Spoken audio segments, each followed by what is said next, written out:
भारत और अमेरिका के बीच जो रिश्ते हैं उनमें कड़वाहट लगातार बढ़ती जा रही है।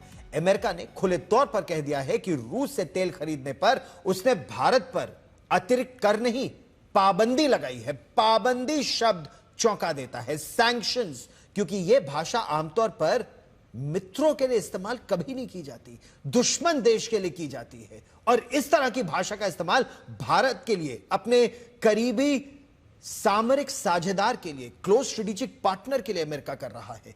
दूसरी तरफ ऐसे वक्त में विदेश मंत्री डॉक्टर एस जयशंकर रूस में है। मॉस्को में भी भारत के समर्थन ने एक कड़ा संदेश पूरी दुनिया को दिया है। रूस और भारत साथ साथ खड़े हैं। देखिए ये रिपोर्ट। पहले अलास्का में पुतिन के साथ मुलाकात हुई, फिर वॉशिंगटन में ज़ेलेंस्की और यूरोप के नेताओं के साथ मंथन हुआ।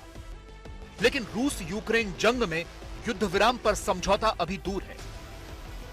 इस बीच अमेरिका ने भारत के साथ किसी दुश्मन जैसा सलूक करते हुए कहा है कि उसने रूस से तेल खरीदने पर पाबंदी लगाई है। यानी अमेरिका ने भारत पर टैरिफ नहीं लगाया, पाबंदी लगाई है। ऐसा रवैया दिखाता है कि अमेरिका भारत के साथ कैसा दुश्मनी भरा रुख अपना रहा है।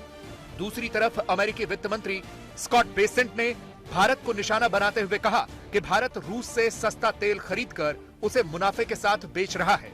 उन्होंने इसे भारत का मुनाफाखोरी का खेल बताया और कहा कि भारत ने इस युद्ध से 16 अरब डॉलर का अतिरिक्त फायदा कमाया है। भारत ने साफ कर दिया था कि खुद अमेरिका ने ही उससे रूसी तेल खरीदने को कहा था ताकि बाजार में कीमतें सही स्तर पर बनी रहें। इसके अलावा भारत ने यह भी कह दिया है कि वो अपने हितों के लिए जरूरी फैसले लेगा।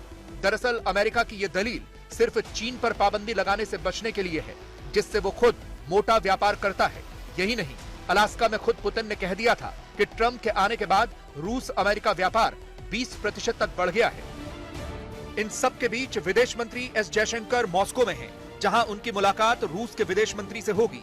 वहीं दिल्ली में रूस के कार्यवाहक राजदूत रोमन बाबुश्किन ने कहा है कि अगर अमेरिकी बाजारों में भारतीय सामानों की एंट्री में मुश्किल है तो मॉस्को में उनका स्वागत है। कल ही चीन के विदेश मंत्री ने प्रधानमंत्री मोदी से मुलाकात की है।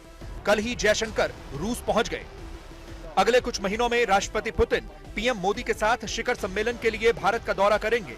वहीं इस महीने के अंत में प्रधानमंत्री मोदी एससीओ की बैठक के लिए चीन जाएंगे, जहां मोदी, पुतिन और जिनपिंग एक साथ मिलेंगे।